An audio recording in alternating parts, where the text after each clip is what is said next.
민수기 15장 1절부터 16절입니다.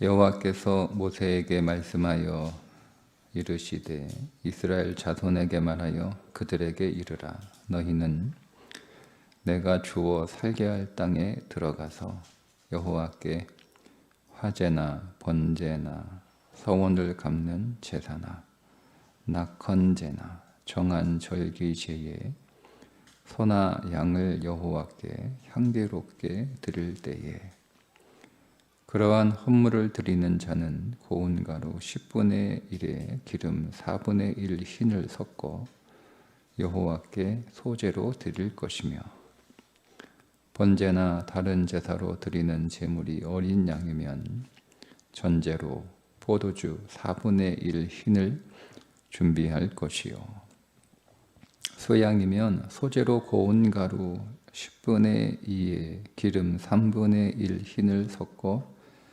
준비하고 전제로 포도주 3분의 1 흰을 드려 여호와 앞에 향기롭게 할 것이요 번제로나 서원을 갚는 제사로나 화목제로 수송아지를 예비하여 여호와께 드릴 때에는 소제로 고운 가루 10분의 3 에바에 기름 반 흰을 섞어 그 수송아지와 함께 드리고 전제로 포도주 반 흰을 드려 여호와 앞에 향기로운 화제를 삼을지니라.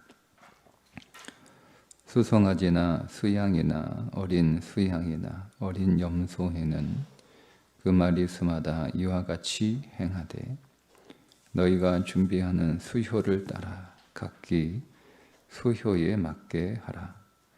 누구든지 본토 소생이 여호와께 향기로운 화제를 드릴 때에는 이 법대로 할 것이요 너희 중에 거류하는 타국인이나 너희 중에 대대로 있는 자나 누구든지 여호와께 향기로운 화제를 드릴 때에는 너희가 하는 대로 그도 그리할 것이라. 회중 곧 너희에게나 거류하는 타국인에게나 같은 율례이니 너희의 대대로 영원한 율례라. 너희가 어떠한 대로 타국인도 여호와 앞에 그러하리라. 너희에게나 너희 중에 거류하는 타국인에게나 같은 법도 같은 규례이니라. 아멘.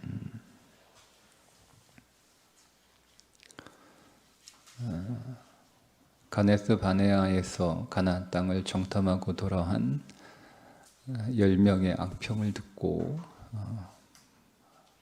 그들이 출애굽하는 것을 후회하고 다시 그 애굽으로 돌아가자라고 했던 백성들을 향해 하나님께서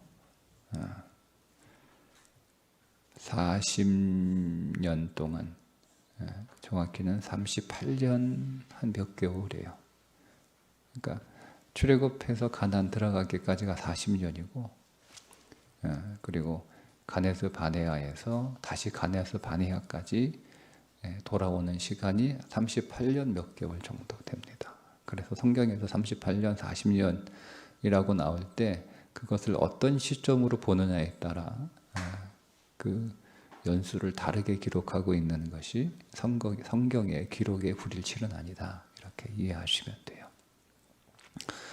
그럼 38년은 넘게 이렇게 광야에서 다시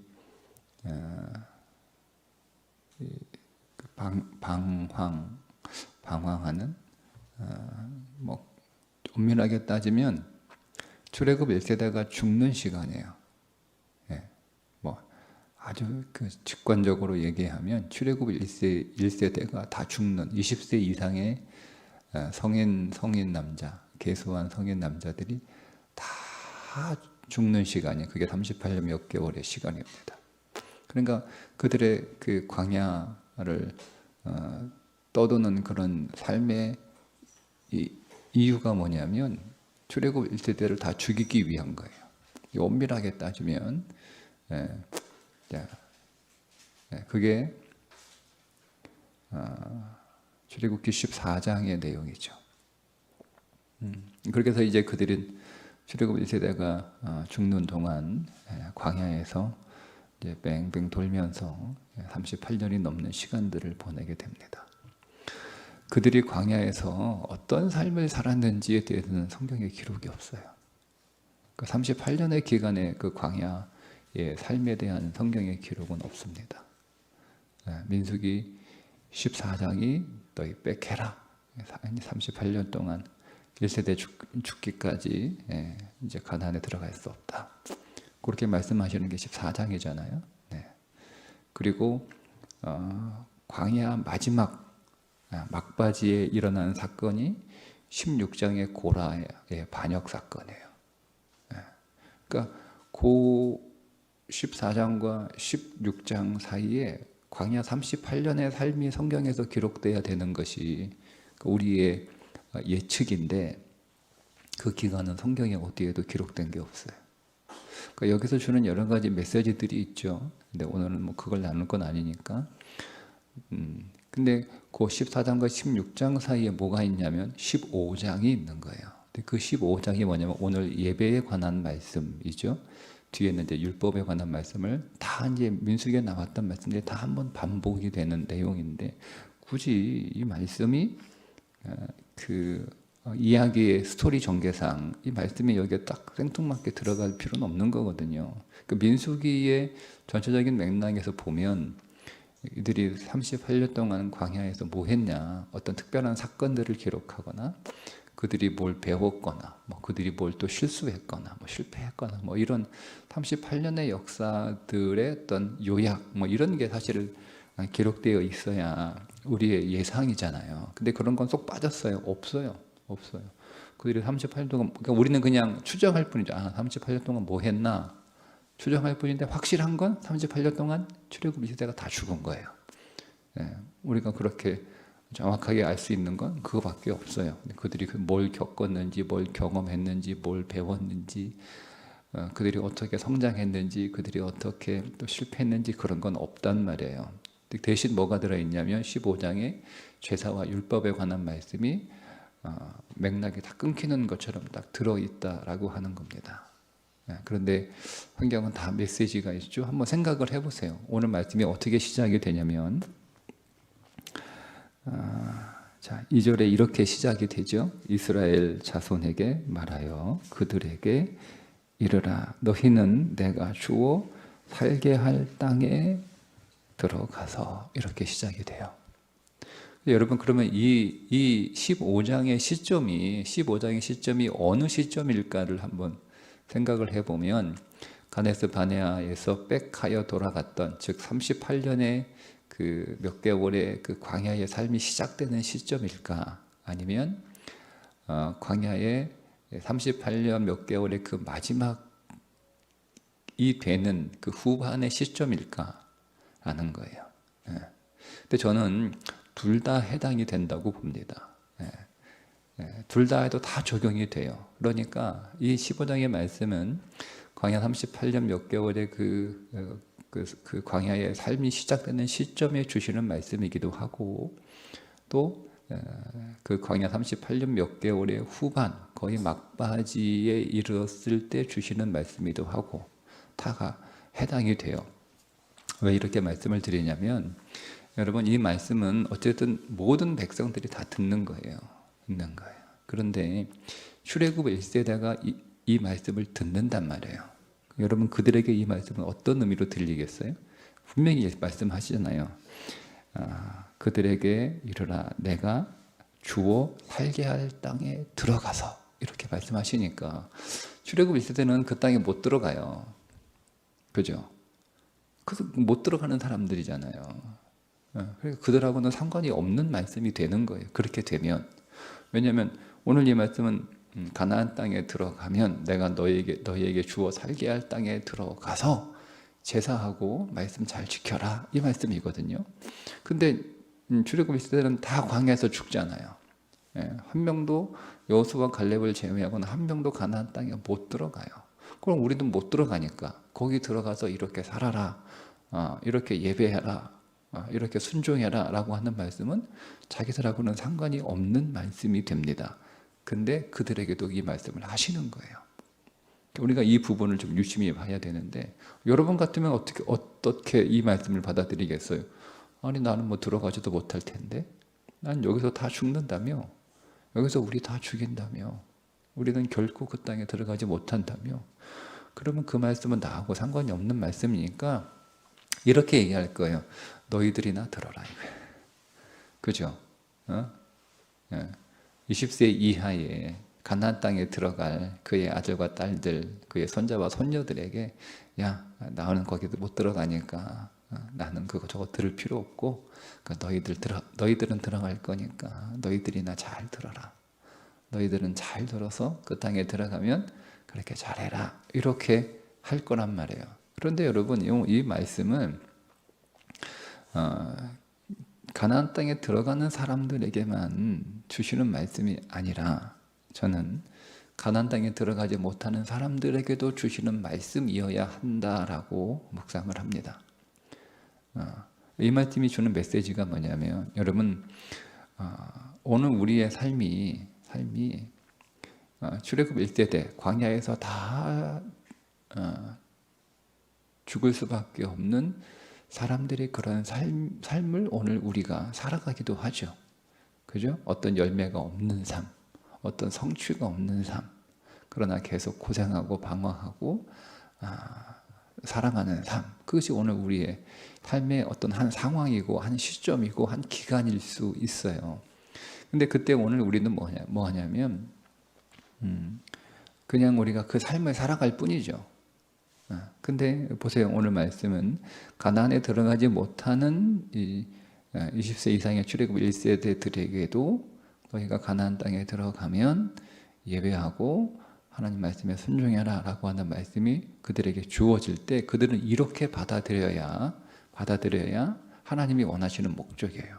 그들은 비록 들어가지 못하지만 그 광야에서도 하나님을 예배하고 하나님 말씀에 순종하는 삶을 살기 위하여 준비하고 노력하고, 동시에 그것을 그의 자녀들에게 가르쳐 줘야 됩니다.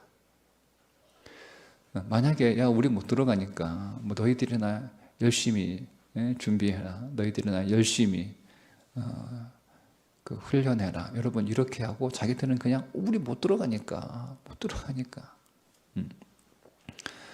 그러면 여러분 어떻게 되겠어요? 그 2세대들이 뭘 배우겠어요?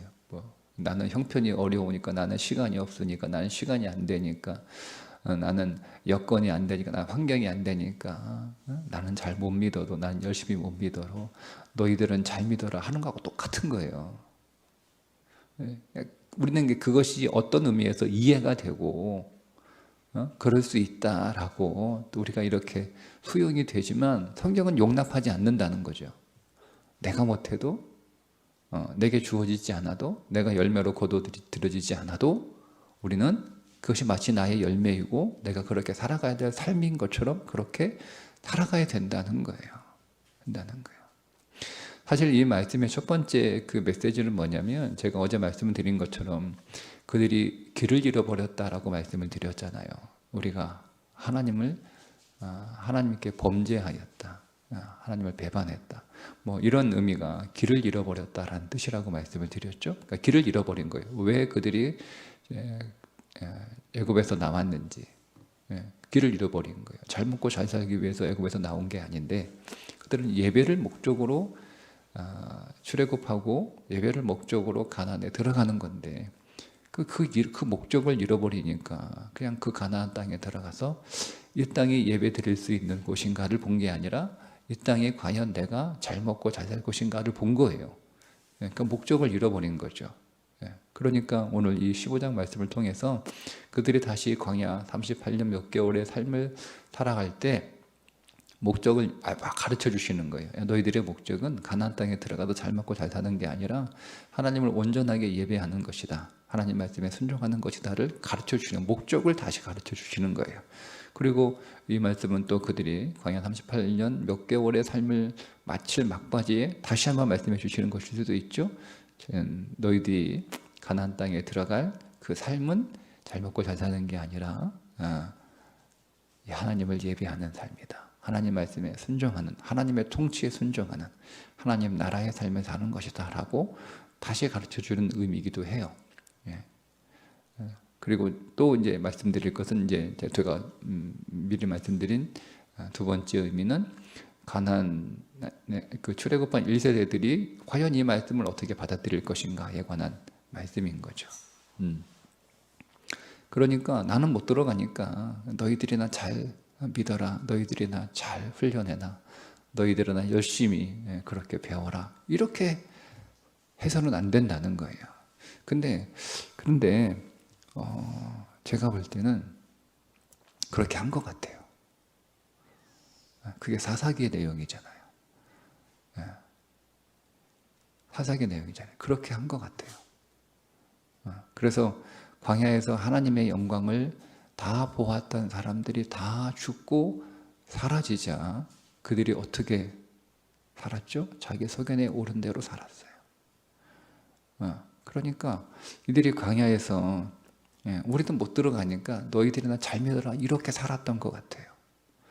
만약 그들이 그렇게 살지 않았다면 정말 우리는 우리의 범죄함으로 인하여 들어가지 못하지만 내가 설사 그 땅에 들어가지 못하더라도 너희들은 들어가니까. 그러니까 여러분, 이건 어떤 의미냐면 이게 출애굽한 1세대와 출애굽 2세대 그게 구분을 하자면 이게 서로 분리된 존재가 아니고요, 우리의 옛사람과 우리의 새사람이에요. 우리의 옛사람은 출애굽 1세대처럼 여전히 끝까지 우리는 육신적이고 욕망으로 살아가고, 그러니까 우리의 육신은 지극히 관심은 잘 먹고 잘 사는 거예요. 우리의 육신의 끝까지 관심은, 그러니까 이것이 우리의 옛사람이 우리의 인생을 통하여 처리되는 거죠. 이 옛사람이 완전히 끝나는 거예요. 그게 오늘 우리의 삶이에요. 그런데 여러분, 우리의 육체는 보세요. 우리의 육체는 죽으면 끝나는 거잖아요. 그죠? 우리는 이 육체를 가지고 하나님 나라에 들어가는 건 아니잖아요. 우리는 주께서 부활하실 때, 우리도 죽음에서 부활할 때 우리는 새 몸을 입잖아요. 그러니까 이 육체는 다 썩어서 끝나는 거란 말이에요. 그러니까 이게 영지주의자들의 그 극단적인 생각인데, 그러니까 이 육체는 의미가 없다는 거예요. 이게 영지주의의 중요한 그 사상이거든요. 그러니까 육체는 그냥 어차피 썩어 없어지고 끝나는 거니까 이거 그냥 우리가 그냥 마음대로 써야 된다, 이런 삶을 살아가는 극단적인 쾌락주의, 그게 영지주의 한 형태거든요. 그러니까 그런 거죠. 근데 그럼에도 불구하고 오늘 우리의 이 육체가 썩어 없어져서 하나님 나라에 가지고 갈 육체가 아니지만, 성경은 우리에게 끊임없이 오늘 이 말씀이 뭐냐면, 그래도 우리는 이 육체를 가지고 경건에 이르는 연습을 계속 해야 한다는 겁니다. 끊임없이. 경건, 왜요? 그것이 분리된 것이 아니라 우리의 속사람과 연결되어 있다는 거예요. 그러니까 어차피 육체는 죽으면 땅에 묻혀가지고 불구덩이에 들어가서 다 죄가 되어 나오는 그런 육체에 불과한 것이면 다 썩어 없어질 불과한 거니까. 그러니까 그거는 그냥 하나님 나라 들어가 속사람이라 잘 믿으세요. 이게 분리가 안 되잖아요. 논리적으로 안 되는 거잖아요.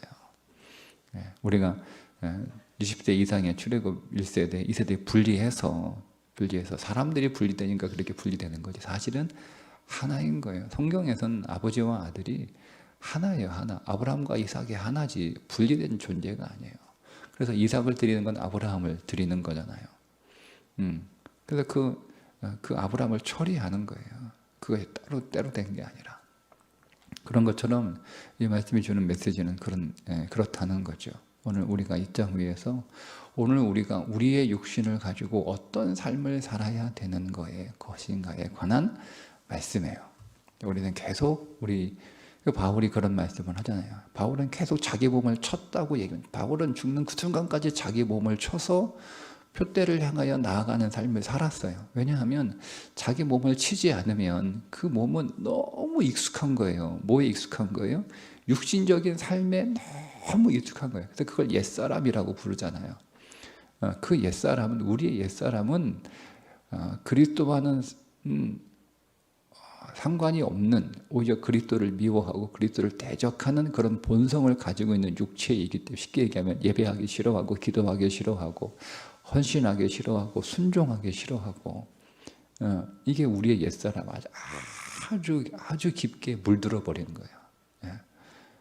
우리가 옷에 뭐 물들면 잘 안 빠지는 것처럼 그 잘 안 빠지는 게 물이 든 거란 말이에요. 이거를 계속 빼야 되는 거예요. 계속. 그것이 경건에 이르는 훈련, 경건에 이르는 연습이라는 거예요. 육체의 훈련은 유익하나 그러니까 잠깐이고, 경건의 훈련을 계속해서 우리 육신을 쳐서 기도하게 하고 예배하게 하고 순종하게 하고 헌신하게 하고 사역하게 하고 거룩하게 하고 정결하게 하고 성결하게 계속 그런 삶을 살아야 된다는 거예요. 그렇지 않으면 여러분이 하나님 나라에 여러분의 속사람이 들어갈 텐데 아무런 준비도 안 되고 들어가는 거예요. 그 땅에 들어가면 자연스럽게 이렇게 될 것 같죠, 그죠? 네, 그렇지 않습니다. 그렇지 않다는 거예요. 성경은 오늘 이 15장의 전체적인 내용은 그렇지 않다는 거예요. 못 들어가는 1세대가 광야에서 못 들어가지만 어떤 삶을 살아야 되는가? 못 들어가지만 그들은 광야에서 철저하게 제사하는 훈련을 해야 되는 거예요.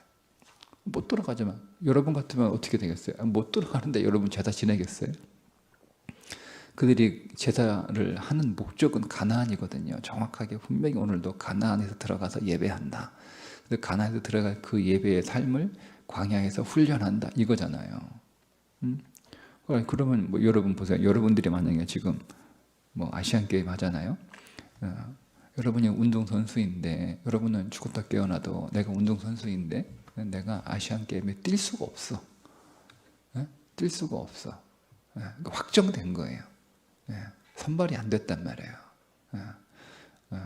그런데 운동장에서 아시안 게임에 출전할 국가대표 선수들하고 같이 이렇게 훈련하라고 그러면 여러분 뛰겠습니까?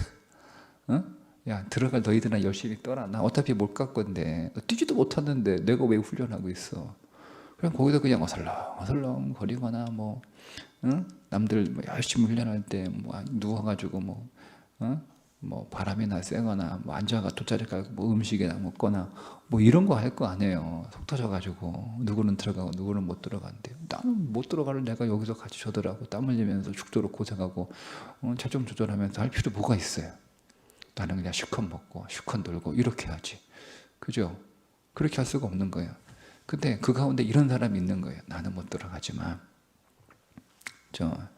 나는 아시안 게임에 출전 못하지만 출전할 다른 사람들이 가서 좋은 성적 거두도록 나도 옆에서 열심히 뛰어주고 같이 땀 흘려주고 나도 같이 체중 조절해주고 이런 삶을 살라는 거예요.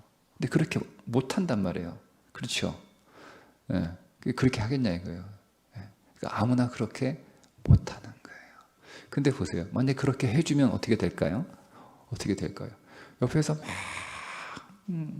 아시안게임 출전하는 대표 선수들의 선발된 사람들은 막 옆에서 땀 흘리는데 자기와 같이 훈련했던, 거기 들어가기 위해서 열심히 훈련했다가 선발돼서 떨어진 사람들이잖아요. 그 사람들은 저쪽에서 막 치킨 먹고 콜라 먹고 빵 먹고 아이스크림 먹고 과자 먹고 막 이런 거 먹고 있고 막 노래 부르고 놀고 있고, 그러면 그 옆에 있는 사람이 훈련이 제대로 되겠냐 이거예요.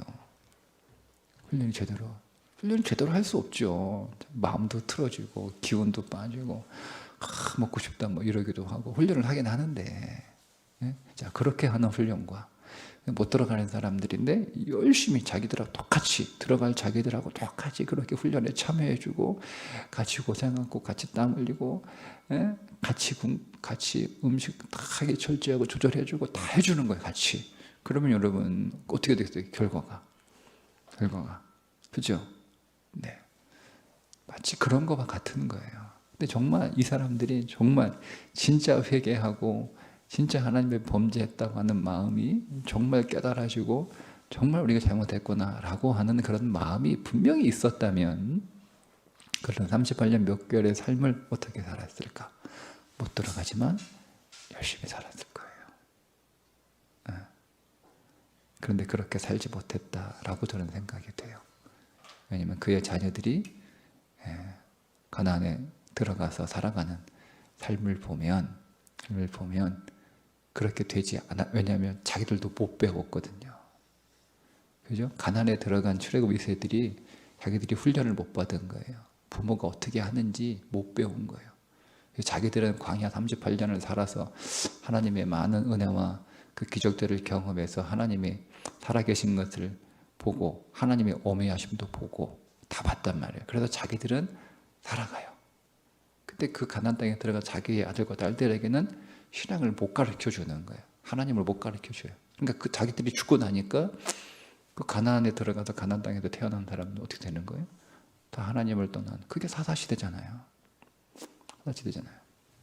그러니 여러분 오늘 우리가 우리의 인생에서 광야와 같은 시간은 그리고 우리가 보낼 때 형편이나 상황이나 그것 때문에 우리에게 생기는 여러 가지 감정의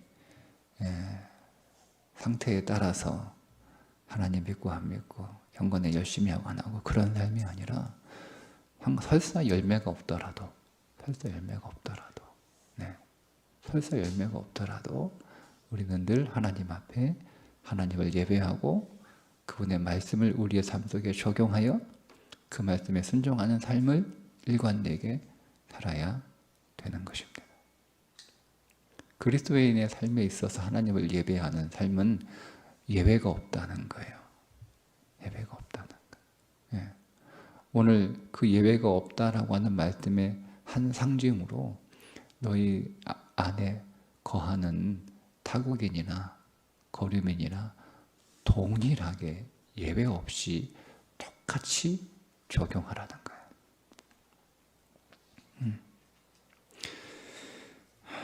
여기에 나오는 그 사람들이죠. 거류하는 타국인. 이 거류하는 타국인은 누구냐면 히브리 민족은 아닌데 히브리 혈통은 아닌데 그들이 여러 가지 목적으로 가나안 땅, 그냥 이스라엘 백성들과 함께 살아가는 사람들이에요. 그러니까 그러니까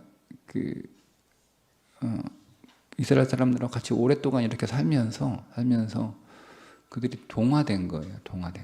나도 한번 예배 드려볼까? 뭐 이런 사람들. 나도 하나님 한번 믿어보고 싶네. 뭐 이런 사람들이 생길 수 있잖아요. 예, 그런 사람들도 예외가 없다는 거예요. 똑같은 예배 규정이 적용되는 거예요. 물론 이 말씀의 영적인 의미는 그리스도 안에서 유대인이나 헬란인이나 주인이나 종이나 자유인이나 종이나 남자나 여자나 구별이 없이 다 똑같다는 메시지예요. 물론 사실 이 말씀의 메시지는 예수 그리스도의 십자가를 지향하고 있거든요. 그래서 여기서 영원히 지킬 규례라고 할 때 그 영원은 그리스도가 오실 때까지예요.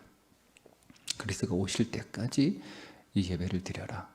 근데 그리스도가 오시면 모든 예배를 성취하실 그리스도가 오시는 거니까 다 끝난 거니까 우리는 더 이상 여기 나오는 번제나 소제나 뭐 화목제나 그 서원제나 낙헌제 드리지 않잖아요. 그냥 예배 오늘 드리잖아요. 궁극적으로 그 말씀이긴 하지만 우리가 이 말씀을 좀 적용해 보자면 여러분 오늘 우리의 삶에 하나님을 예배하는 삶은 예외가 있을 수 없다는 거예요. 하나님을 예배하지 못할 삶은 우리 안에 없다는 거예요. 설사 여러분 열매가 없더라도 오늘 하나님 앞에 온 마음과 힘과 정성을 다하여 그분을 예배하고 기뻐하고 찬송하고 그분 앞에 경배하는 우리의 삶이 어떠하든지 우리의 감정이 어떠하든지 우리의 상황이 어떠하든지 하나님 앞에 온전히 예배하는 그 예배의 삶을 우리가 가질 수 있고 그리고 그 삶을 오늘 우리의 자녀들에게 보여줄 수 있는 믿음의 세대들 되시기를 주님의 이름으로 축복합니다. 기도하겠습니다.